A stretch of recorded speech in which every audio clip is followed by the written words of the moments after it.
नमस्कार दोस्तों, अजेवर्स एकेडमी के इस ऑनलाइन प्लेटफॉर्म पर आप सबका स्वागत है। दोस्तों, हम केमिस्ट्री के एमसीक्यू कर रहे हैं जिसमें अपना आज तीसरा पार्ट है।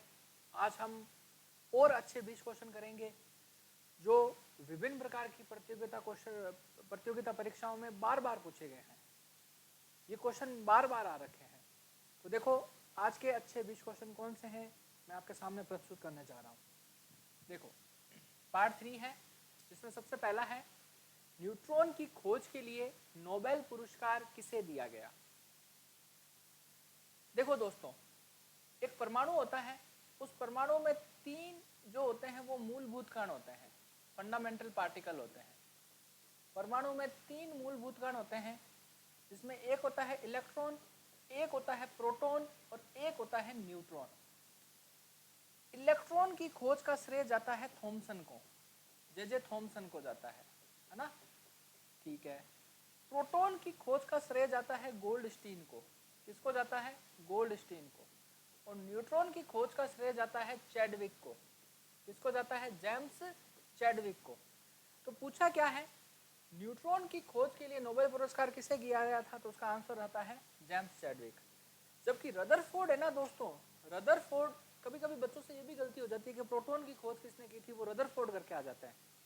रदरफोर्ड ने प्रोटॉन की खोज नहीं की थी, रदरफोर्ड ने प्रोटॉन का प्रोटॉन नाम दिया था। प्रोटॉन का प्रोटॉन नाम किसने दिया है, नेम किसने दिया है? तो उस समय आंसर देना होता है रदरफोर्ड ने। जबकि प्रोटॉन की खोज किसने की थी? गोल्डस्टीन ने की थी, है ना। रोन्टजन है, रोन्टजन ने एक्स रेज का आविष्कार किया था, एक्स किरणों का आविष्कार किया था। एक्स किरणों की खोज, आविष्कार मतलब एक्स किरणों की खोज किसने की थी? सबसे पहले रोन्टजन ने की थी। और फिजिक्स का भौतिक विज्ञान का पहला जो नोबेल प्राइज है, नोबेल पुरस्कार है, वो भी किसको मिला था? रोन्टजन को मिला था। किसको मिला था? रोन्टजन को। तो ये क्वेश्चन समझ में आया? तो इस क्वेश्चन का आंसर होगा जेम्स चैडविक, है ना, आंसर। चलो, फिर है ट्राइटियम किसका समस्थानिक है। देखो, हाइड्रोजन होता है, हाइड्रोजन के 3 समस्थानिक होते हैं दोस्तों, 1h1, 1h2, 1h3। हाइड्रोजन के कितने समस्थानिक हैं? 3 समस्थानिक हैं, 1h1, 1h2, 1h3। 1h1 को अपने बोलते हैं प्रोटियम, 1h2 को अपने बोलते हैं ड्यूटीरियम, और 1h3 को अपने बोलते हैं ट्राइटियम। क्या बोलते हैं? ट्राइटियम, है ना। 1h1 को अपने बोलते हैं प्रोटियम, 1h2 को ड्यूटीरियम और 1h3 को ट्राइटियम। तो जो ट्राइटियम है वो किसका समस्थानिक हो गया? हाइड्रोजन का। तो सेकंड का आंसर हो जाएगा ब, है ना। ऑक्सीजन का नहीं है, फॉस्फोरस का नहीं है, नाइट्रोजन का नहीं है, ये किसका समस्थानिक है, किसका आइसोटोप है? तो उसका आंसर देना होता है ब, है ना, बी, ठीक है, हाइड्रोजन का। चलो, समस्थानिक C14 संबद्ध है ना, मतलब कार्बन का एक समस्थानिक है 6C14, वो किससे संबंध है? देखो, 2 समस्थानिक दोस्तों याद रखना, एक याद रखना 6C14, इसका यूज होता है कार्बन डेटिंग में। किसमें यूज होता है? कार्बन डेटिंग में, है ना। 6C14 का यूज होता है कार्बन डेटिंग में।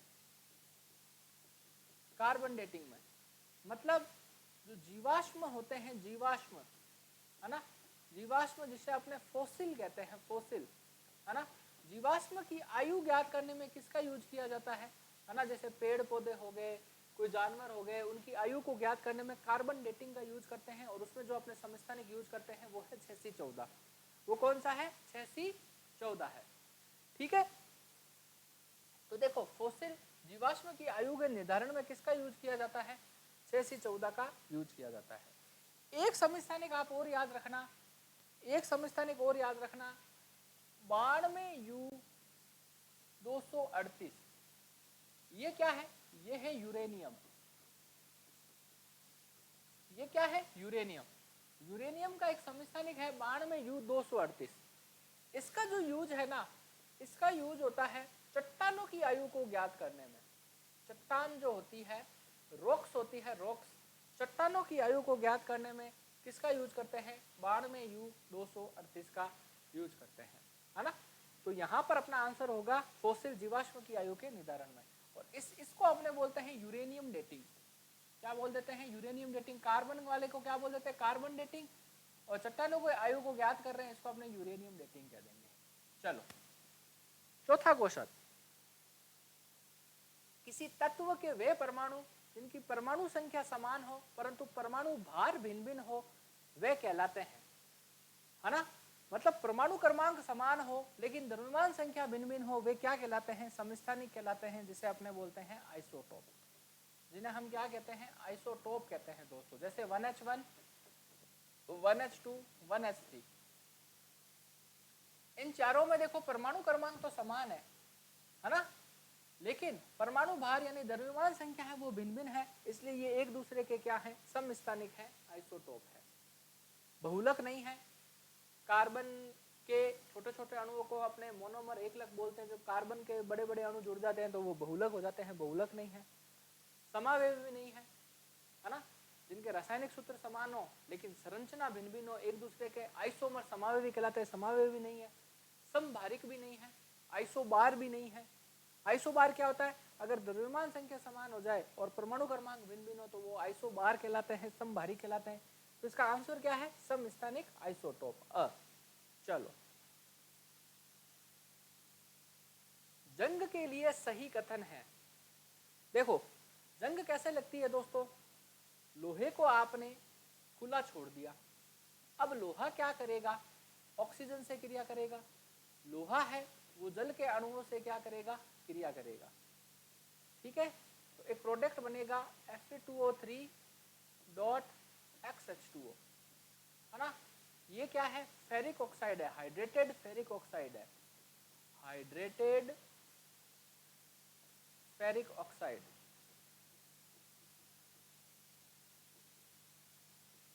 तो सबसे सही आंसर कौन सा हो गया? अ हो गया, है ना। यह फेरिक ऑक्साइड है, ये अधातुओं में लगता है, ये जलीय अपघटन का उदाहरण है, कोई नहीं। तो सबसे सही आंसर है फेरिक ऑक्साइड। Fe2O3 को फेरिक बोलते, फेरिक ऑक्साइड हो गया ये XH2। लोहा था, उससे ऑक्सीजन से क्रिया करेगा, वायुमंडल में नमी वगैरह होगी, जल वगैरह होगा, उससे क्रिया करके जंग लगेगी। और जंग का सूत्र भी यही होता है दोस्तों। जंग का सूत्र अगर कोई पूछ ले कौन सा होता है तो वो भी यही होता है Fe2O3 डॉट XH2। ये किसका सूत्र है? जंग का सूत्र है ना। रस्ट का क्या है? फॉर्मूला है। चलो छठा क्वेश्चन देखते हैं। शर्करा को एथेनॉल में रूपांतरित करने की प्रक्रिया है ना। शर्करा C6H12, सॉरी, शर्करा का फॉर्मूला क्या होता है? C12H22O11। ये शर्करा होगी कौन सी? सुक्रोज, जो हम घरेलू चीनी यूज करते हैं। C6H12O6 ये हो गया आपके ग्लूकोज, एनर्जी के लिए जो हम यूज करते हैं। और एथेनॉल क्या हो गया? C2H5OH, ये हो गया एथेनॉल, है ना। तो शर्करा का एथेनॉल में बदलना कहलाता है किण्वन। किण्वन जिसे अपने बोलते हैं फर्मेंटेशन, फर्मेंटेशन, है ना। किण्वन एक अवायवीय श्वसन है, एनाएरोबिक रेस्पिरेशन है, जो वायु की अनुपस्थिति में भी हो सकता है। दूध से दही का निर्माण होना किण्वन विधि है। केक का बनना, ब्रेड का बनना, पेस्ट्री का बनना, है ना, शराब का बनना, ये सब क्या है? फर्मेंटेशन है, किण्वन है ना। तो शर्करा को एथेनॉल में रूपांतरित करने की प्रक्रिया क्या है? फर्मेंटेशन, किण्वन। और किण्वन के बारे में अपने को किसने बताया था? किण्वन के बारे में अपने को बताया था लुई पास्चर ने। किसने बताया था? लुई पास्चर ने बताया था।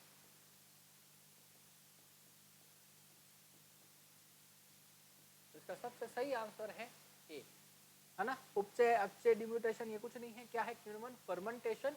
ए सबसे सही आंसर है। शर्करा, शुगर का एथेनॉल में बदलना, है ना। अंगूर से देखो शर्करा बनाई जाती है ना, अंगूर से शर्करा, ग्रेप से। अंगूर क्या है? एक प्रकार का ग्लूकोज होता है, वो ग्रेप शुगर भी कहा जाता है। तो C6H12O6 है, इससे आप क्या बना रहे हो? एथेनॉल बना रहे हो। किण्वन विधि के द्वारा बनाई जाती है। किण्वन एक अवायवीय श्वसन का उदाहरण होता है, एनाएरोबिक रेस्पिरेशन का एग्जांपल होता है। OF2 में ऑक्सीजन का ऑक्सीकरण अंक क्या है?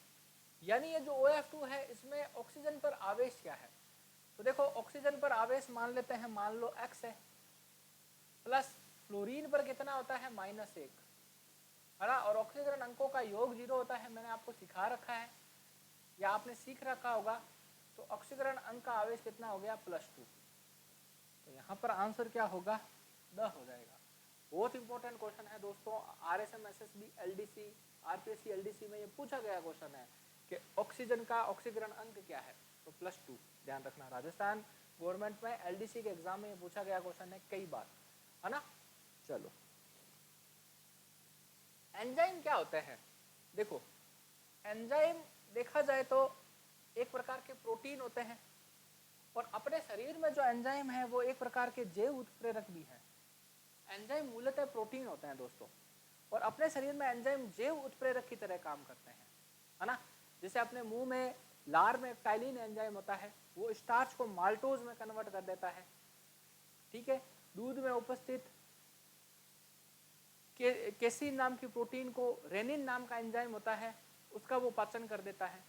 एंजाइम एक प्रकार के जैव उत्प्रेरक है। उत्प्रेरक क्या होते हैं, वो जो रासायनिक अभिक्रिया में खुद तो भाग नहीं लेते हैं, लेकिन रासायनिक अभिक्रिया की दर को बढ़ा या क्या कर देते हैं, घटा देते हैं। ये रसायन अभिक्रिया को शुरू भी नहीं कर सकते, और इनके है ना संगठन वगैरह में कोई चेंज नहीं आता है, किसमें, उत्प्रेरक में।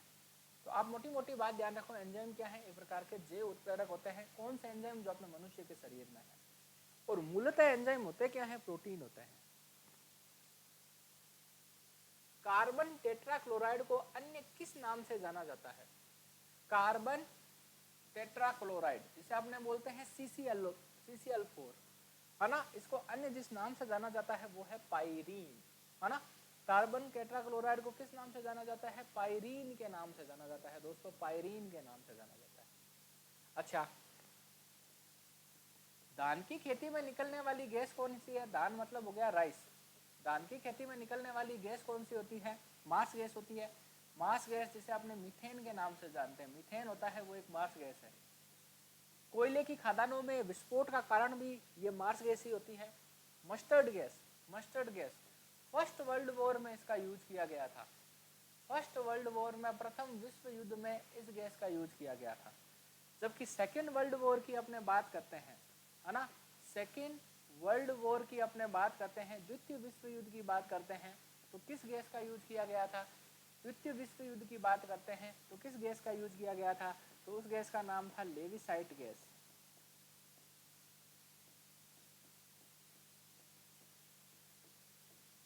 लेविसाइट गैस का यूज किया गया था द्वितीय विश्व युद्ध में, है ना।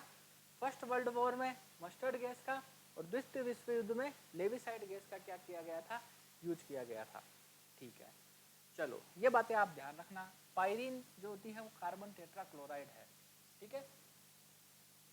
एलपीजी के घटक है, एलपीजी जिसकी फुल फॉर्म क्या होती है दोस्तों, एलपीजी की फुल फॉर्म क्या होती है बताओ, फुल फॉर्म भी पूछी गई है। एलपीजी की फुल फॉर्म होती है liquefied petroleum gas, liquefied petroleum gas. और इसके जो घटक होते हैं वो होते हैं ब्यूटेन प्लस प्रोपेन, ठीक है। अगर ऑप्शन में ये ना होना तो कभी कभी ऑप्शन में ये भी आता है ब्यूटेन प्लस आइसोब्यूटेन, ये भी ऑप्शन में आ जाता है, ब्यूटेन प्लस आइसोब्यूटेन, ठीक है। तो देखो ब्यूटेन और कौन से हो गए, प्रोपेन, तो तीसरा और चौथा हो गया, तीसरा और चौथा कौन सा हो गया, ब हो गया आंसर। तो 10th का आंसर क्या हो गया, बी। प्राकृतिक रबड़ किसका बहुलक होता है, आप नोट करना चाहते हो तो एक बार नोट कर सकते हो इसको।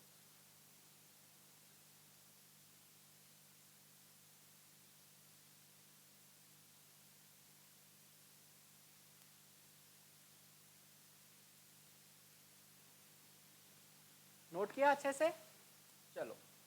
प्राकृतिक रबड़ किसका बहुलक है, देखो प्राकृतिक रबड़ होता है वो होता है आइसोप्रीन। कौन सा होता है, आइसोप्रीन जो है वो क्या है, नेचुरल रबड़ है ना।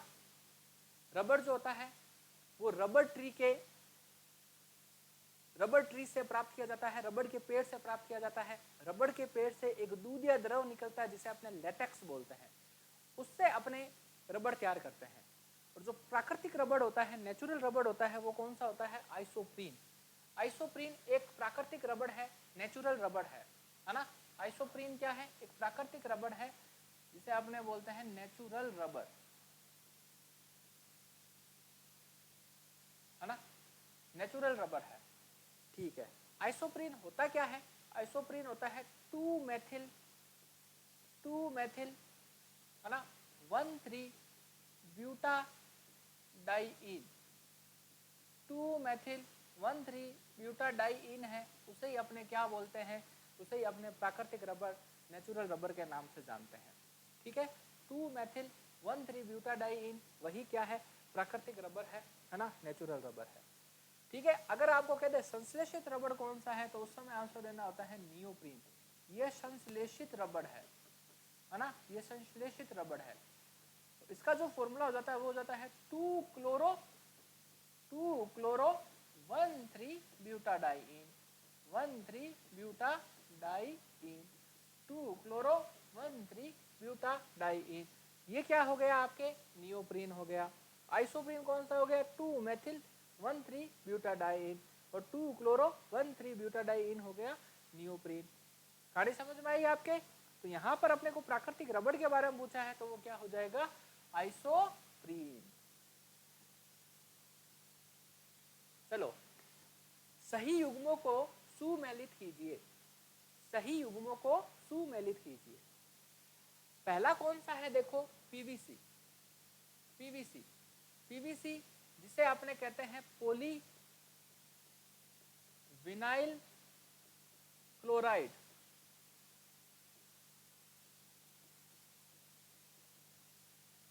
पीवीसी जिसे हम पॉली विनाइल क्लोराइड बोलते हैं। एक हो गया आपके बेकेलाइट, एक हो गया वल्कनीकृत रबड़, वल्कनाइज रबड़, और एक हो गया नाइलॉन। तो जो पीवीसी है ना, पीवीसी दोस्तों, पीवीसी वो क्या है? वो एक प्रकार का, देखो 2 प्रकार के बहुलक होते हैं दोस्तों। एक होता है ताप दृढ़ बहुलक और एक होता है ताप शून्य बहुलक। एक होता है थर्मोप्लास्टिक, एक होता है थर्मोसेटिंग प्लास्टिक। ये होता है आपके थर्मोसेटिंग प्लास्टिक। ठीक है, और ये जो हो गया ताप सुघट्य या ताप शून्य, इसे अपने बोलते हैं थर्मोप्लास्टिक। ठीक है, ताप शून्य जो होते हैं उनकी क्या खासियत होती है? आप उसको गर्म करोगे तो वो मुलायम हो जाएंगे, ठंडा करोगे तो वापस कठोर हो जाएंगे, और इसको अपने रिसाइकिल करके नए प्रोडक्ट भी बना सकते हैं। जबकि ताप दृढ़ बहुलक होता है, उनकी खासियत होती है कि एक बार यूज करने के बाद में उनको फिर फेंकना ही पड़ता है। ठीक है, जैसे घरों में स्विच होते हैं, वो जब जल जाते हैं तो वापस अपना यूज नहीं कर सकते हैं, काला काला हो जाता है, उसको फेंकना ही पड़ता है क्योंकि वो ताप दृढ़ बहुलक। तो पीवीसी है ना, पॉलीविनाइल क्लोराइड, वो ताप शून्य बहुलक है। पीवीसी के पाइप होते हैं, ठीक है, इनको अपने वापस यूज भी कर सकते हैं। गर्म करोगे तो मुलायम हो जाएंगे, ठंडा करोगे तो वापस कठोर हो जाएंगे। बेकेलाइट है, बेकेलाइट, बेकेलाइट एक ताप दृढ़ बहुलक है। कैसा बहुलक है?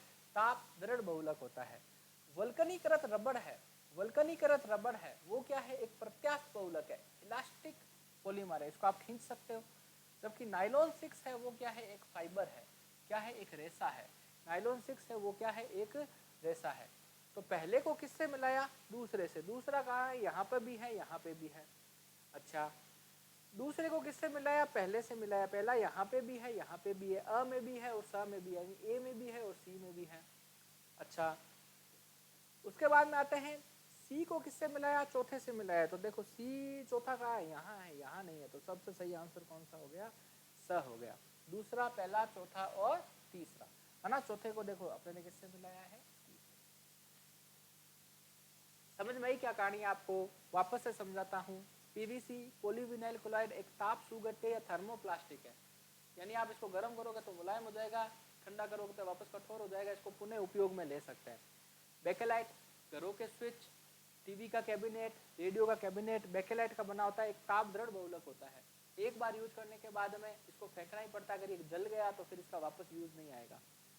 वल्कनीकृत रबड़, वल्कनाइज रबड़ जो होता है ना, वो एक प्रत्यास्थ बहुलक है। प्रत्यास्थ का मतलब आप उसको खींच सकते हो। नाइलॉन 6 है, वो एक प्रकार का फाइबर है, एक लंबी धागेनुमा क्या है, संरचना है। ठीक है, तो इस हिसाब से आपने इसको कर लिया। साबुन के उत्पाद में सह उत्पाद है। साबुन के उत्पादन में, प्रोडक्शन में सह उत्पाद को प्रोडक्ट क्या है ना? साबुन के उत्पादन में को प्रोडक्ट क्या होता है?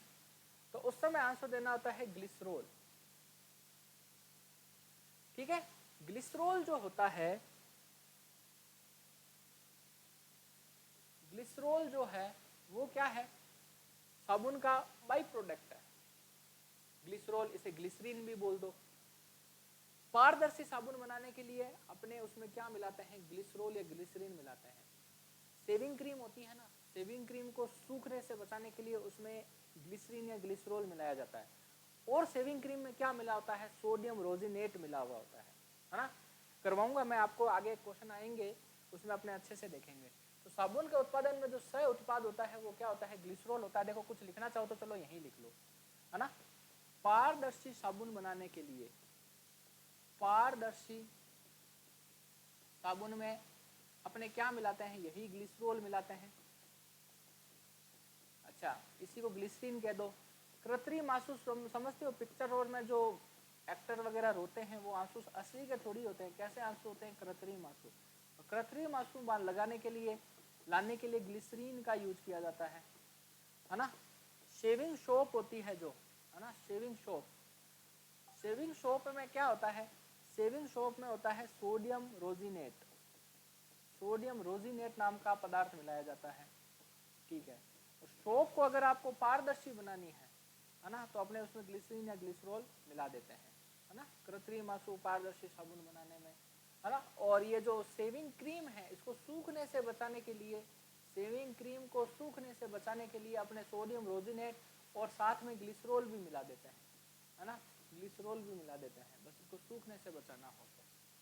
सोडियम के लवण नहीं होते हैं, सोडियम हाइड्रोक्साइड NaOH नहीं होता है। NaOH को अपने क्या बोलते हैं? कास्टिक सोडा भी कह देते हैं, पता है आपको? NaOH को कास्टिक सोडा भी कहते हैं, जिसे कठोर साबुन बनाने में करते हैं। कठोर साबुन जिसे अपने हार्ड सोप बोलते हैं, यानी जिसका उपयोग नहाने वाली नहीं, कपड़े धोने वाली साबुन बनाने में किया जाता है। तो यहाँ पर जो सह उत्पाद बनता है, जब साबुन बनता है तो सह उत्पाद क्या बनता है? ग्लिसरॉल बनता है। चलो, धावन सोडा होता है, धावन सोडा होता है ना, वॉशिंग सोडा होता है, कौन सा होता है? देखो बताओ, वॉशिंग सोडा, है ना, धावन सोडा होता है, कौन सा होता है? धोने का सोडा जिसे अपने बोलते हैं, वो होता है ये Na2CO3.10H2O। इसे सोडियम कार्बोनेट कहते हैं, या इसे देखो, इसका पूरा नाम है Deka hydrated sodium carbonate, sodium carbonate, Deka hydrated sodium carbonate, इसका क्या है? नाम है। ठीक है, ठीक है। अब देखो, इसमें ऑप्शन बड़े अच्छे अच्छे हैं दोस्तों, इनका अपने पोस्टमार्टम करते हैं। NaCO3 है ना, इसे बोलते हैं sodium bicarbonate, sodium bicarbonate. Na2CO3 इसे अपने बोलते हैं सोडियम बाइकार्बोनेट। इसे अपने वॉशिंग सोडे के नाम से जानते हैं। किस नाम से जानते हैं? Washing soda, washing soda, sorry, इसको अपने बोलते हैं कुकिंग सोडा, इसको अपने बोलते हैं कुकिंग सोडा। इसे कुकिंग सोडा या खाने का सोडा, खाने का सोडा, या इसे ही हम बेकिंग सोडे के नाम से जानते हैं, है ना। कुकिंग सोडा, खाने का सोडा, या इसे बेकिंग सोडा भी कहते हैं। किसको? सोडियम बाइकार्बोनेट को। ये तो आपके NaCl क्या हो गया? लवण हो गया, लवण, सोल्ट हो गया, है ना। ये CaSO4.2H2O, ये क्या है? Calcium sulphate hemihydrated. ये किसका फॉर्मूला है दोस्तों? POP का। किसका है? POP, जिसे अपने बोलते हैं प्लास्टर ऑफ पेरिस। और ये हो गया Deka hydrated sodium carbonate, Deka hydrated sodium carbonate. ये क्या है? आपके धावन सोडा है, वॉशिंग सोडा है। ये खाने का सोडा, जिसे कुकिंग सोडा या बेकिंग सोडा कहते हैं। ये नमक हो गया, ये POP हो गई, ये डेका हाइड्रेटेड सोडियम कार्बोनेट हो गया। कहानी समझ में आ गई? चलें आगे। चलो, अक्रिय गैसें हैं, अक्रिय गैसें कौन कौन सी होती है दोस्तों? ऑर्गन एक अक्रिय गैस है ना, ऑर्गन एक अक्रिय गैस है, क्रिप्टॉन एक अक्रिय गैस है, जिनोन एक अक्रिय गैस है, रेडोन एक अक्रिय गैस है। मैं अक्रिय गैसें आपको लिखवा देता हूँ। 6 अक्रिय गैसें होती हैं, 6 होती हैं। वो इनर्ट गैसें होती हैं, इनर्ट गैस जो किसी से क्रिया नहीं करती है। वो 6 इनर्ट गैसें हैं कौन कौन सी? Helium, neon, argon, krypton, xenon और रेडोन, है ना। ये क्या हो गई आपके? हीलियम, नियोन, ऑर्गन,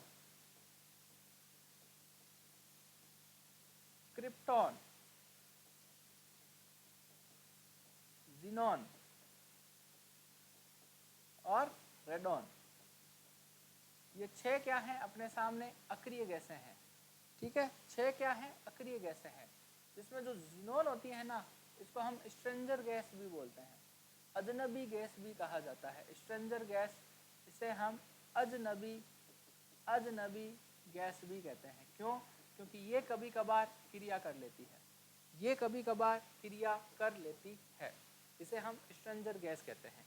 तो आंसर क्या हुआ? 1 2 3 4 चारों इसके क्या हो गए हैं? ये आंसर हो गए हैं, है ना। अक्रिय गैस जिसे हम बोलते हैं इनर्ट गैस, जिसे हम क्या कहते हैं? इनर्ट गैस कहते हैं, ठीक है। यहाँ तक कहानी समझ में आई आपको अच्छे से? चले आगे। चारों अक्रिय गैसें हैं।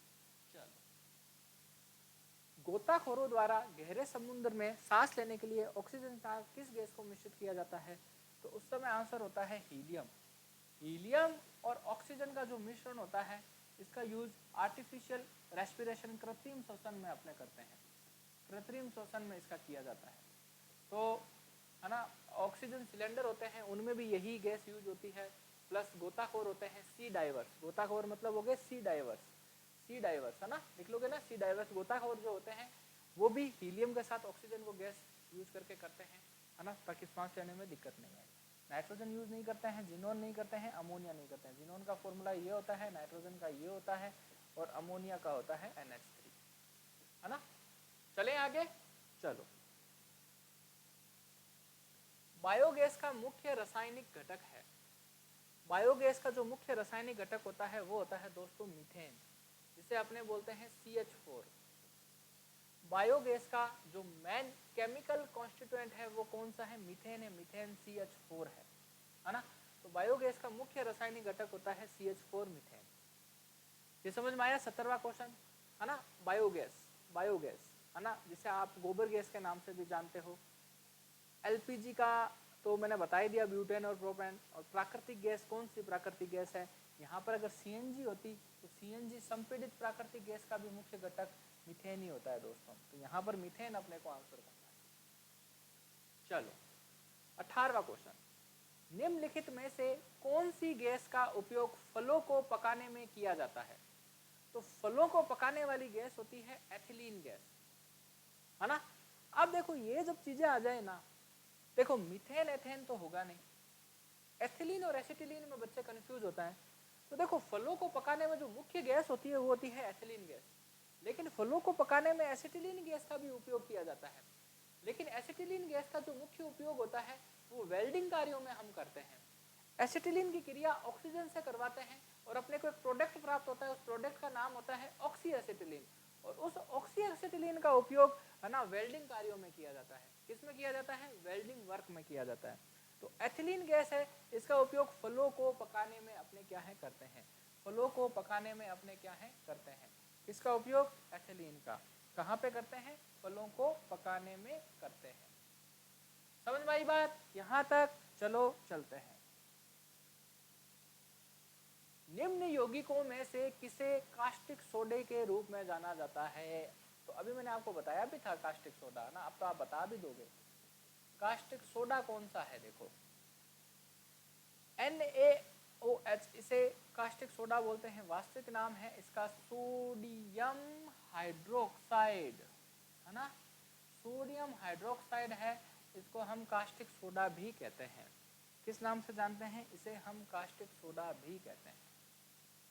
NaCl जिसे अपने सोडियम क्लोराइड कहते हैं, सोडियम क्लोराइड है ना, सोडियम क्लोराइड है, ये क्या है? नमक है, NaCl है। NoNO3 इसे आपने सोडियम नाइट्रेट कह देते हैं, है ना, सोडियम नाइट्रेट, ये है सोडियम नाइट्रेट। और NaNO4 ये सोडियम टेट्रानाइट्रेट हो गया, है ना, इसको छोड़ दो आप। तो NaOH है वो क्या है? NaOH वो क्या है? कास्टिक सोडा है ना, इसे कास्टिक सोडा आपने कह देते हैं। ठीक है, इसको छोड़ दीजिए। चलो स इसका सबसे सही आंसर है, CaOCl2 कहलाता है, CaOCl2, है ना। पहले तो इसका नाम देखते हैं, इसको क्या बोलते हैं? इसे अपने कहते हैं कैल्शियम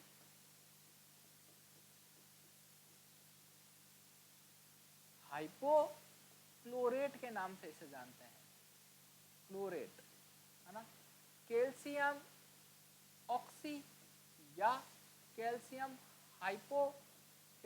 ऑक्सी या कैल्शियम हाइपोक्लोरेट के नाम से किसको जाना जाता है? CaOCl2 को। ठीक है, इसे अपने ब्लीचिंग पाउडर के नाम से भी जानते हैं, इसे ब्लीचिंग पाउडर के नाम से भी जाना जाता है।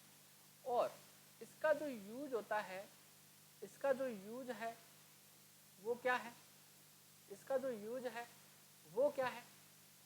इसका यूज होता है पानी को शुद्ध करने में, जल के शुद्धिकरण में इसका यूज किया जाता है ना, जल के